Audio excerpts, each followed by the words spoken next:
Supreme court کے باہر Talal Chaudhry media سے بات کر رہے ہیں۔ اور پھر وہ چینل جو دن رات سوائے جھوٹ کے کچھ نہیں بولتا، اس کی اینکر کی کیا حیثیت ہوگی؟ وہ پہلی ہی پیشی میں اس کی رٹ کو جس طرح خارج کیا گیا، اس کے بعد اس کے کہنا اور کچھ ضروری نہیں ہے۔ آپ میڈیا کے اوپر الزام لگا رہے ہیں، کیا میڈیا کیا اور اس میں تمام یہ جو آج عدالت میں جتنے بھی 686 ڈاکومنٹ جمع کروائے گئے، ان میں کوئی یہ بھی پاناما کے کاغذات یا پاناما کے بارے میں نہیں۔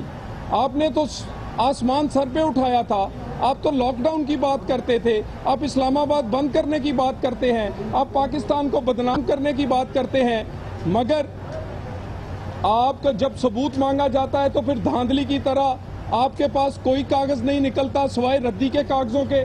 ردی کی کتابوں اور ردی کے ان اخباری کاغذوں پر فیصلے نہیں ہوں گے۔ یہ ثبوت نہیں، یہ جھوٹ ہیں۔ خان صاحب، اس دفعہ پھر آپ کو شکست ہوگی اور شرمندگی ہوگی۔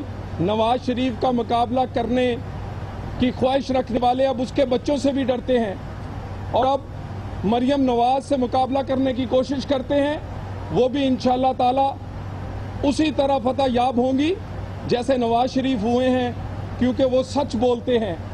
اور یہ تمام جو جنگ ہے انشاءاللہ تعالی یہ اسی طرح جیتیں گے جیسے عوامی عدالت میں جیتی ہے۔ تھینک یو ویری مچ۔ وہ کاغذی صحیح جن میں عدالت نے کہا کہ پکوڑے ملتے ہیں، لیکن برڈن آف پروف جو ہے آپ پر بھی ہے، آپ نے بھی منی ٹریل کو ثابت کرنا ہے۔ میں اس کا سوال کا جواب دیتا ہوں۔ دیکھیں جی، برڈن آف پروف جو عدالت نے تھا،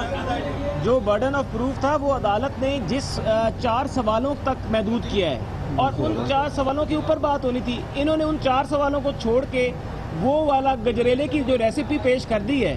گجریلے کی ریسیپی کا اور کورٹ کے 4 سوالوں کا کیا تعلق ہے بھائی؟ تو اپنے آپ کو کورٹ نے کہا تھا کہ برڈن آف پروف جو ہے وہ تب شفٹ ہوگا، آپ کو کاغذ تو لے کے آئیں۔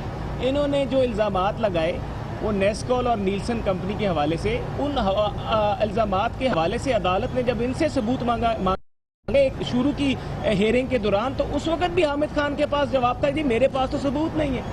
تو بات یہ کہ آپ عدالت کا وقت ضائع کر رہے ہیں، قوم کا وقت ضائع کر رہے ہیں۔ یہ آپ کے سوال کا جواب ہے۔ ایک سوال ہے، شیخ رشید صاحب یہ کہہ رہے ہیں کہ میاں محمد نواز شریف جو وزیر اعظم ہیں ان کو بچانے کے لیے بادشاہ میدان میں آگے آپ۔ دیکھیے، شیخ رشید صاحب جو ہیں انہیں بات کرتے ہوئے خیال کرنا چاہیے۔ 6 دفعہ میاں نواز شریف کی تصویر لگا کر جیتنے والا، اور اب کسی کے کندھے پر بندوق رکھ کے چلانے کی وہ کوشش کر رہے ہیں۔ شیخ رشید خود تو ڈوبے ہیں، عمران خان کو بھی لے ڈوبیں گے، کچھ لاک ڈاؤن میں لے کے ڈوبے ہیں اور کچھ اس مقدمے میں لے ڈوبیں گے۔ Thank you very much. لیگی رہنما میڈیا سے بات کر رہے تھے۔ طلال چودھری کا یہ کہنا تھا کہ ردی سے نکالے گئے اخبار اور کچھ ریسیپیز عدالت میں پیش کی گئی ہیں، یہ ثبوت نہیں ہوتے، ثبوت کچھ اور ہوتے ہیں۔ پاناما لیک سے متعلق آج سماعت ہوئی ہے، وہیں ساتھ ساتھ سپریم کورٹ سے ایک اور اہم خبر یہ ہے کہ عمران خان اور جہانگیر ترین کے خلاف حنیف عباسی کی درخواست پر بھی سماعت ہوئی ہے۔ عمران خان کے وکیل